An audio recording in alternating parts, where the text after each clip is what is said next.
शेतकरी किंवा काहीच नाहीत खरीददार त्याची म्हणजे आपण काही एवढं सर्वसामान्य शेतकरी येतं. त्याच्यामुळे आता जे खेडकर साहेबांनी सांगितलेलं आहे की राघव केशव म्हणजे आपल्याला सर्वसामान्य व्यक्तीला पण नाव लक्षात राहील न शिकलेले आता कारण शेतकरी काही अडाणी असतात त्याच्यामुळे त्याला काय नसतं नाव वेगवेगळे नाव माहित नसतं त्याच्यामुळे सर्वसामान्य शेतकऱ्याचे काही नाव राघव केशव माधव असे असतात म्हणजे ते काही सर्वसामान्य लक्षात राहतील सोपे नाव ठेवले त्याच्यामुळे काय करायचं लय नाही तरी 1-2 पॉकेट लावायची एवढीच कसं असतं आपल्याला अपेक्षा काय असते प्रत्येकाची काय अपेक्षा असते मला ह्याच्यापेक्षा जास्त उत्पन्न निघलं पाहिजे बाकी काय होऊ नयेत नाही हो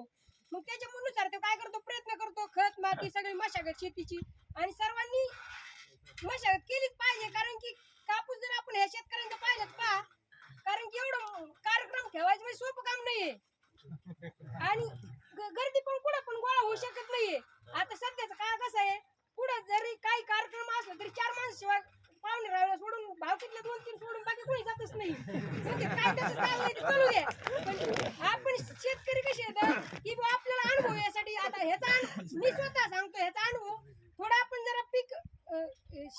ते आहे का झाड थोडे तुटक म्हणजे चौफुले जर लावले असते का तर ह्याचे जरा साईडच्या दोडे पहा तुम्ही आणि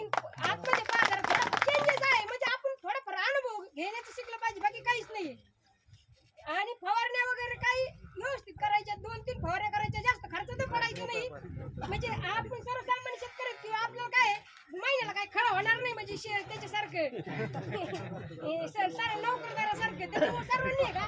काही नाही फक्त व्यवस्थित करायचं आणि एक पाकिट व्हायला पुढच्या वर्षी लावताना एवढी माझी अपेक्षा मी यावर्षी 3 पाकिट लावलेले येतात आणि ते पण पाणी नसताना तरी 40-45-30-35 चांगल्या दोडे येतात आणि बाकीच्याला 25च्या अपेक्षा येतात त्याच्यामुळे मी पुढच्या वर्षी हाच कापूस लावणार आहे एवढं सांगतो जय हिंद.